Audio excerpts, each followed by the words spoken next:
Welcome, everyone, to another episode of Taking Up Space, a Michelle A. Mayer podcast.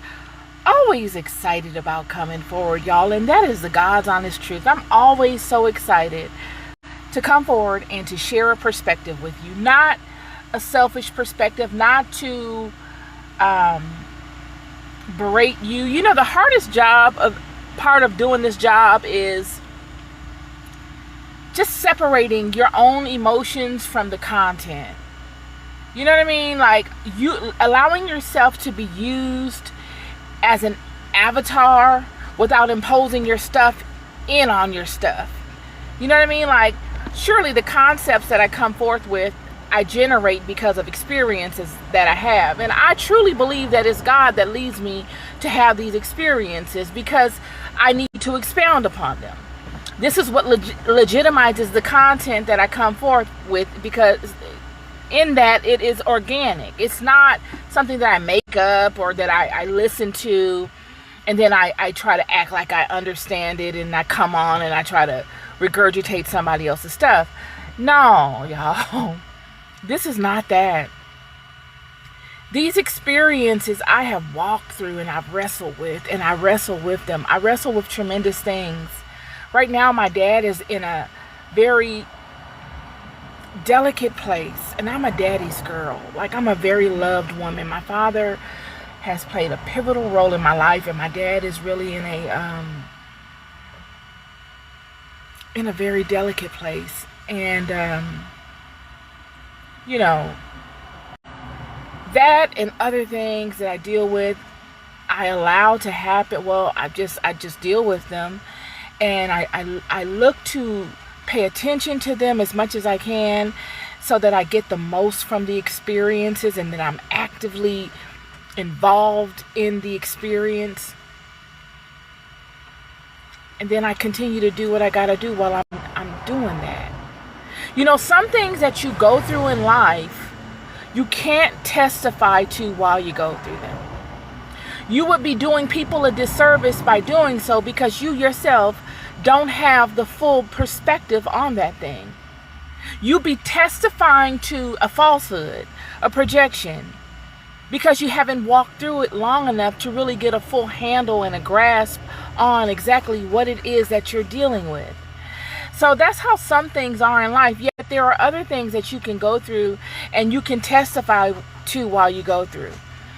But today I don't want to speak to that. Today I want to speak to having foresight, the gifts that God gives us, the natural abilities, the ability to prophesy, to be able to see into the future, to be able to uncover the truths of things that don't want to be uncovered. These abilities are gifts from God. They're not anything you can go and study in a university. They're not things that you can go and align to a guru and get. They're not passed down that way. They're given by way of discipline and ascension a lot of times. A lot of times in my ideology, they're given by way of bloodline, by way of spiritual inheritances, maybe past, I don't know, maybe lifetimes that you've ascended to a certain level and now you're granted in this lifetime certain spiritual gifts. Nonetheless, God gives them. And I want to speak to that today. And I want to use Hilkiah as an example. Hilkiah is one person in the Bible that does not get a lot of attention. Hilkiah is the individual in the Old Testament. And let me know if you guys, you know, what your thoughts are. But that's very true, friend. Weren't we told, oh, I thought you said we weren't. You're saying, weren't we told this God exists from books written by some random people? No, that's not true. Do you believe that God exists? And do you believe that because somebody told you, or do you believe that deeply within yourself?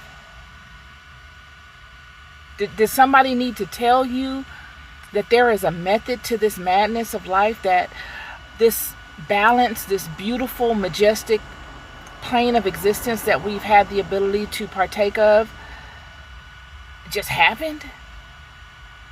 You think we just defaulted into this and we're just navigating this without any type of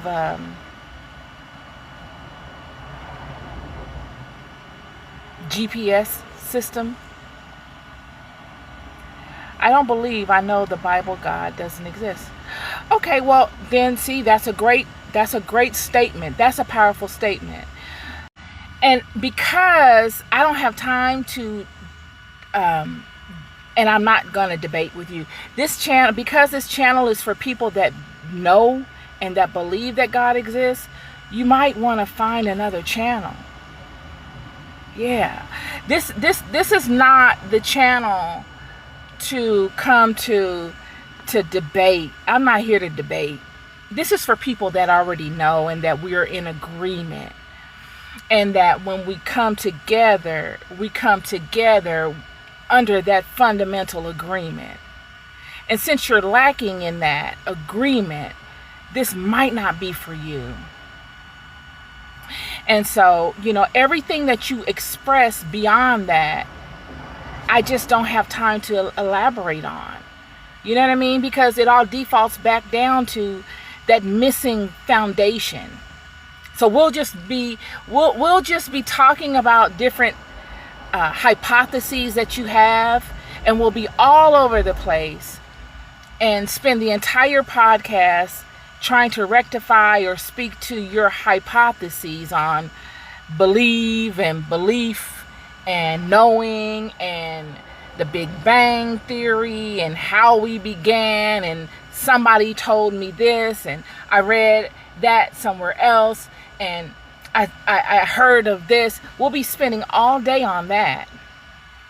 And I don't want to do that because nobody told me anything that I've learned, honestly. I didn't have someone sit and preach to me and program me into knowing what I know. I've had the, let me do this. I've had the, I've had an experience-packed life where God took the time to walk me through it and for me to learn it myself. So I don't have to depend on somebody else's philosophy of God or my relation to God or this plane of existence in which I'm partaking of. I'm learning this plane of existence and my role in it as I go. It's a hands-on kind of thing. So I'm going to get back to what I was talking to. But if you'd like to convey anything else with me, you can do so. I welcome you too. I'm willing to help you in whatever regard I can. But I'm just not willing to do that during this podcast. But like I was saying, God always uses a vessel to express his truth to the children. And a lot of times all the time, God uses us to be able to uncover truths of things that we would not be able to find otherwise. It's not that we go looking for these truths, y'all. It's not that we are spiritual PIs and we're just out here looking for stuff that doesn't want to be seen. No, a lot of times when we uncover these truths of life, whether, whatever they may be in whatever regard, they could be truths of life having to do with family. They could be truths of life having to do with spiritual knowledge. They could be truths of life having to do with our own knowing of this existence we're in. Whatever these truths are, they don't want usually to be noticed. I speak to this a lot, that in the world of spirit does not like to be uncovered. It likes for you to search it out. And it is in that searching out phase that you come to know it. You learn its nuances. You learn its characteristics. You learn vital information as to how to access it, how to handle it, how to behave yourself while in its presence. And that's its way of teaching you. It's through experience. And I'm going to use the story of Hilkiah as an example. So in the book of 2 Kings, chapter 22, we're in the King Josiah's reign. And the children of Israel have fallen into a purgatory state. This is right before they go into captivity in Babylon, okay? And they're so downtrodden in their ignorance that literally they don't know that they are misaligned to the truth of God. And they think they're doing the right thing. They think they're going about this the right way. But King Josiah comes into power and he stands in the truth of his forefather David. So he was a child when he began to reign. That means that he had great guidance. There was a mentorship in place to lead him in the ways of God. And he did that which was right in the sight of the Lord and walked in all the way of David his father and turned not aside to the right hand or to the left. So when the Bible conveys that he did in all the ways of David his father was not David, but he's speaking to his forefather David. So first off, there's a righteous king over the house. It legitimizes God to move to help realign these people. And so in this righteous king being crowned and established on the throne, God is moving. And he moves through a high priest named Hilkiah. And Hilkiah one day is doing some things. I'll read in chapter 22, verse 8. And Hilkiah the high priest said unto Shaphan the scribe, I have found the book of the law in the house of the Lord. And Hilkiah gave the book to Shaphan, and he read it. So what's happening is Hilkiah is going about doing things in the house of the Lord like anybody else would normally do. But the temperament is different. There is someone aligned properly that God can use within that environment. Prior to Hilkiah, the dots weren't stacked up in order for God to move in such a way. He couldn't justify it. Either there was a wicked king over the house, or the person moving within this environment, the high priest, was misaligned. But now we find a pristine time, a season, that has aligned itself in a way that God can move. Josiah the king is aligned appropriately to the will of God. And Hilkiah the high priest is aligned appropriately to the will of God. And these two factors allow the power of God to move freely. And Hilkiah is moving within this area that many others have moved within freely, just as freely as him, and never uncovered this book. This book had to have been right in front of their faces the whole time. But because they were not aligned properly, they missed it. They didn't have the senses needed to be able to pinpoint it from the sea of other things that were before them. But because Hilkiah was aligned and Josiah was aligned, the priesthood was aligned, the Spirit of God could use them. And God would show Hilkiah exactly where this book of the law would be. The thing that they needed the most, that pertinent information that solved the riddle, that one piece of information that brought everything back online. It was this book. You see, the children prior to this book being uncovered had thought that they were aligning to God, yet they were not getting a result that they expected. And they could not figure it out. Because when they were not aligned properly, God could not move through the prophets, the priesthood, or the king in the appropriate manner to give them direction as to what their problem is, nor how to solve it. Yet now, with Hilkiah being aligned and Josiah the king being aligned, they could get such a thing. And Hilkiah would find the book of the law. And this monumental book being found would reestablish the children. It would establish a reformation within the entire house. The entire house would come into a new covenant with God. They would reestablish their relationship with God based upon truth, purity of heart. I'm bringing these things up to let you know that there are those amongst you, there are those in your family, there are those in your environment that God will send as a vessel. And they will find truths of things that make sense to all of the gray, foggy areas to reestablish the presence of God. We see this with Daniel.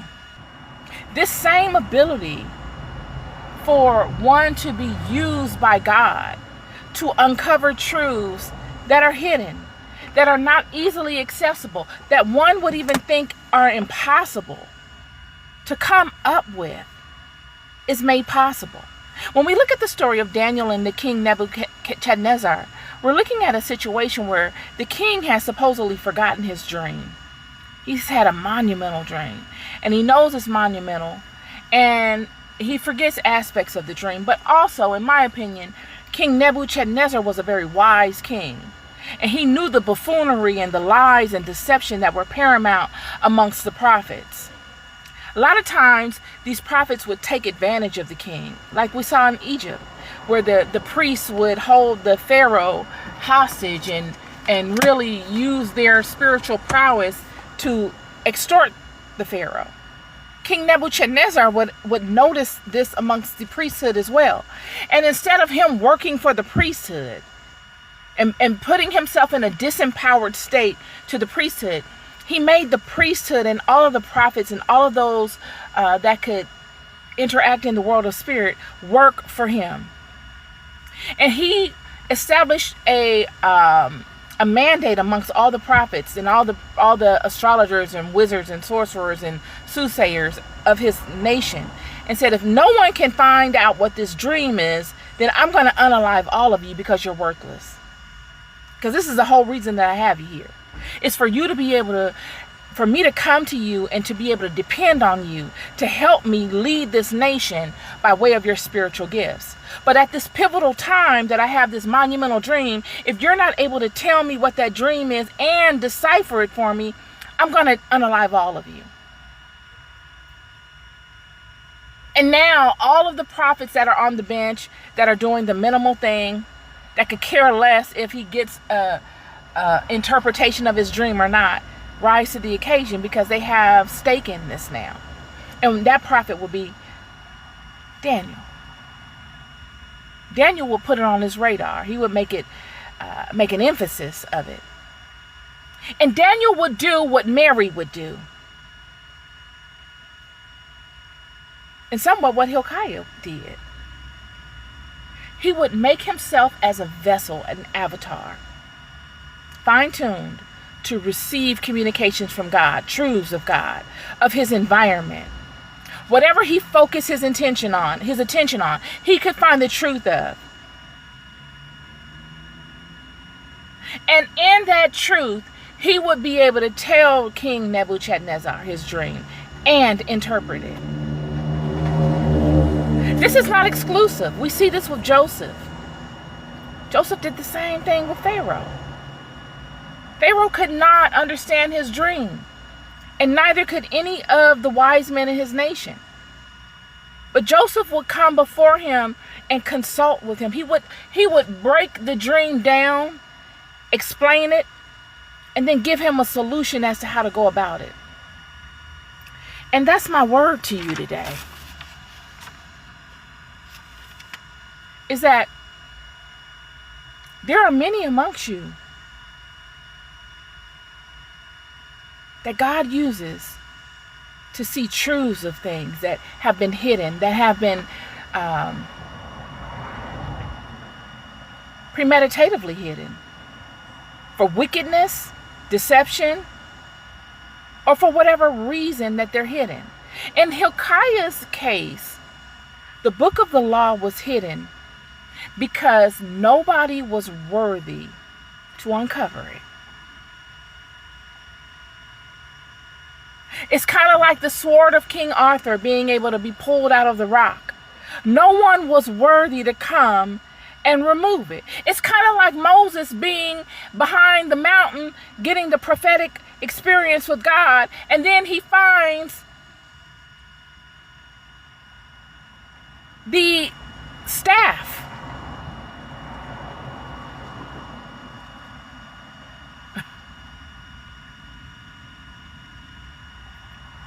No one else found that staff before? No one else saw that same environment that staff was hidden in? Surely they had. But it was hidden to the eyesight. They could not see it even though it was right before their faces. Only the one with the right alignment is able to access it.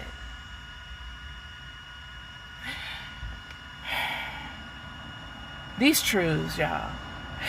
And this gift of being able to see these things is a burden and a gift. Because sometimes the things that you see, you don't want to see. You don't want to see.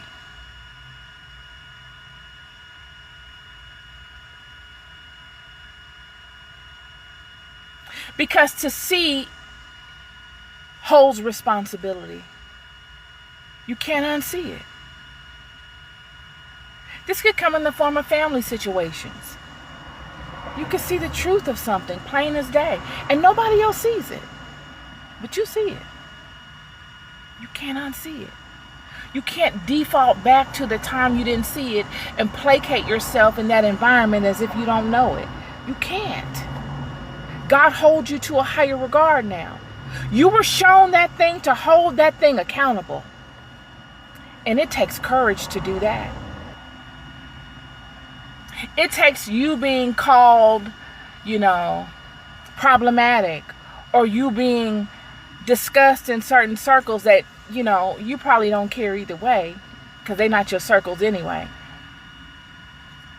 But they come with conversations that are not always supportive. They're not always conversations that involve you being accepted and included.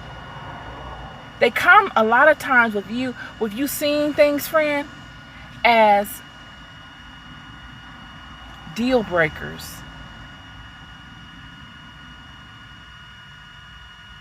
They come with changes in relationships. They do. A lot of relationships will never be the same after you've seen a truth of them. And that's the most disappointing part. I was talking to a family member today about this. They come with seeing things for what they are and not mourning the fact that you see them for what they are. You can handle that. They come with mourning the fact that the relationship is no longer the same. That you will not ever be able to have the same type of relationship. They come with the fact that knowing that even out of ignorance, the things that those people did, that they're going to have to pay for that.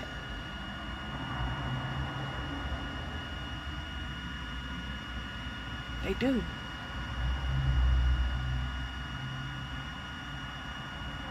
Regardless to their whys, it doesn't even matter. Regardless of what had happened and let me explain, all that kind of stuff. Regardless to all of that, you're going to have to own that. And because of that, it has altered us. It comes with knowing that you would never have done it to them. You never would have did it to them. You never would have allowed someone to do it to them. Have you ever experienced something by someone you loved and cherished that you would have never allowed someone to do to them. You never would have sat around and allowed it on your watch. No way. And that you trusted that they wouldn't do that to you, but they did.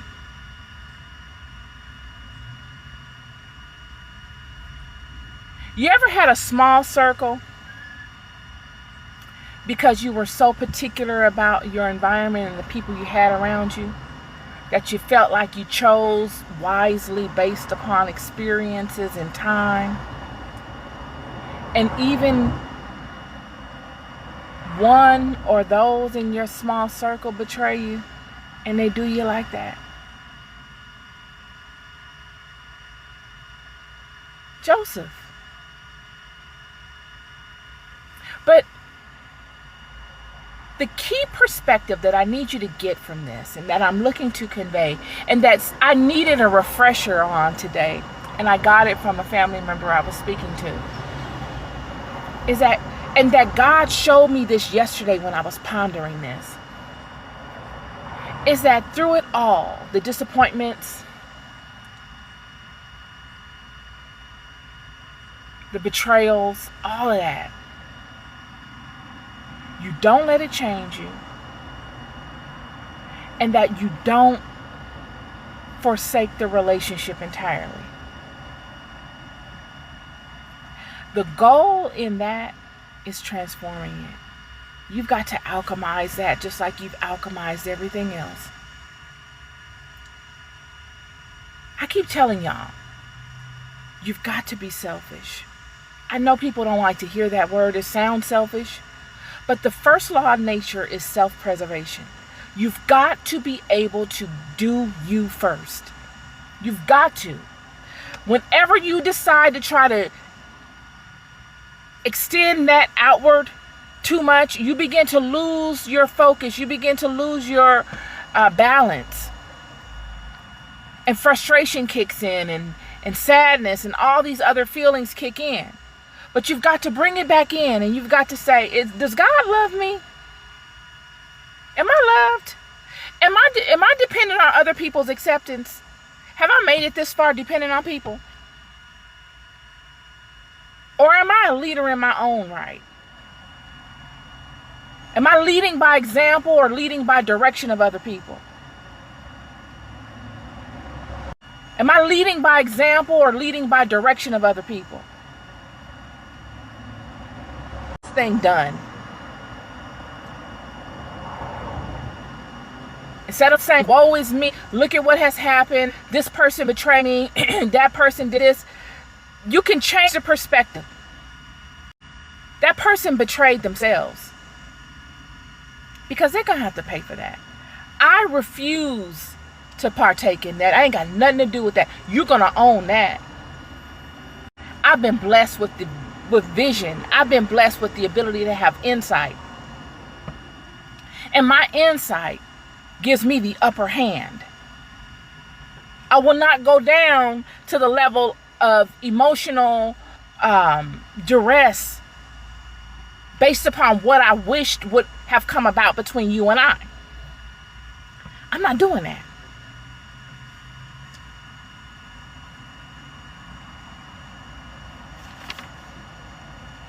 Don't let it change you.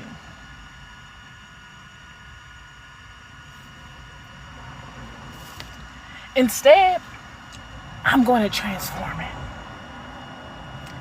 I'm going to transform this feeling. I'm going to transform it.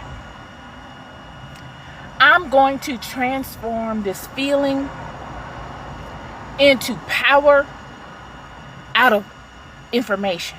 I got information on this. I know something. I have an advantage, and that is the information, and that is my knowing. And in my knowing, I dominate. In my knowing, I can now categorize you better than I did before. I can keep dealing with you And I will, at a long arm, because I can justify it. And I can gird myself in a way, strengthen myself in a way emotionally to be able to do so, which in turn strengthens me overall.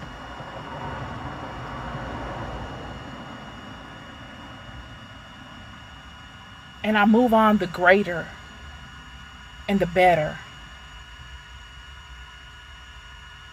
Being the one that is indebted. I don't owe you nothing. You owing me. And you're going to have to pay. And you will. These are the things, y'all. It's not vindictive. It's not petty. It's cause and effect. That's all it is. And it's not emotional. It's the rule of life. It's the spiritual learning curve.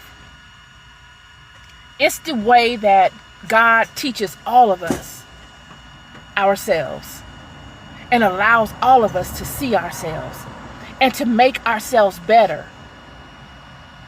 What one may deem as harm is a lesson and an opportunity for advancement for the other. But only if you're aligned properly. Because if you are aligned properly, you will be girded with the tools you need to navigate that environment and dominate. You will have eyes beyond what your eyes see. You will be able to pinpoint where it's coming from, and you will be able to quarantine that thing. You will be able to hold that thing up to the light of truth and allow God to do whatever He chooses to do with it. It's the same way when people do right by you. You will be able to hold that thing up to the spirit of truth and allow God to do what He chooses to do with it. Whatever blessings God chooses to bestow upon it, based upon your feeling, how you felt about the activity. If you can justify a blessing by feeling, you can justify the curses by feeling, friend. Come on now. If you've been good to me and you blessed me, and in you blessing my life, and you've been good to me, genuinely good to me, I'm going to exude a certain type of emotion. We never tell people, oh, don't be over there being all happy. You're too happy. Don't be over there being all happy. We never say that, do we? But when someone wrongs you, do we say, don't be over there being all, feeling all kind of ways about that. Don't be over there praying to God and putting it on God's ears about your frustrations with it. We don't say, we do. We say, don't do these things because you should get beyond it. But if we're dealing with two ends of the same scale, what's good for one end must be good for the other. It's the harboring on it. That's the problem. If you can recall a thing and think, oh, that was a great experience I had with them, and feel happy all over again about it, you can recall a thing that somebody did that was unjust to you and uncalled for and for no reason, and you can feel the opposite of it. All these things are results of activities that people do that only harm them, and they are ongoing. This is the word today. It has nothing to do with harboring. It has to do with the way God set this thing up. Harboring is not the thing to do, but holding things to the light of truth is. And a lot of times, God will lead you to things by way of your alignment for you to hold them to the light of truth. God will use you as a vessel because God has been seeing that happen all along. And He just needed the right person to see it, to hold that person or that situation accountable.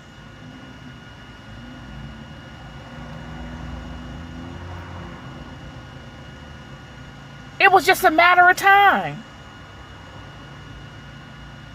This is my word to y'all today. We could look at Paul and how him having the wrong idea created so much mayhem and indebted him. It indebted him, his own actions indebted him. And when he found that he made the wrong decisions, he immediately was held in contempt, in indebtedness. It put a fire in Paul that drove him to go above and beyond to right his wrong. A fire that he never would have been able to have had he not done the wrong that he did, thinking he was right. And yet, he would come to a place where he would realize that all of this was by divine design. It would be God's redemptive plan for the Gentiles, and he would be used as a vessel to spearhead it. Yet had he not been indebted, had he not created a divide between he and his own house, he never could have made it happen. You know, a lot of times, you know, you come on and people see you interpreting the word of God, and they think, oh, they got all the answers, and, you know, they don't need anybody to speak life into them. But we are the people that need people to speak life into us more than anybody. And I'm thankful that I had a conversation with someone that was able to just, you know, speak life and just have dialogue with me about different spiritual perspectives. Because a lot of times when you go through things, you may have a plethora of experiences, but you know, you get emotionally enthralled. Like I said, you know, my dad is having some significant health issues, and you know, this is unique to me. I've never been in this place, so I'm just dealing with the emotion of it, and then amongst that, all kinds of other life things that God is showing me in real time. And I feel bad for those people. I really do. But they did it to themselves. You'll love more than you'll ever know. I'll never stop telling you. Be good to yourselves. Right your wrongs. Right your wrongs, friend. I'm here to tell you life is too short. Right your wrongs. And keep going. Be good to yourselves and be good to one another. Peace and love.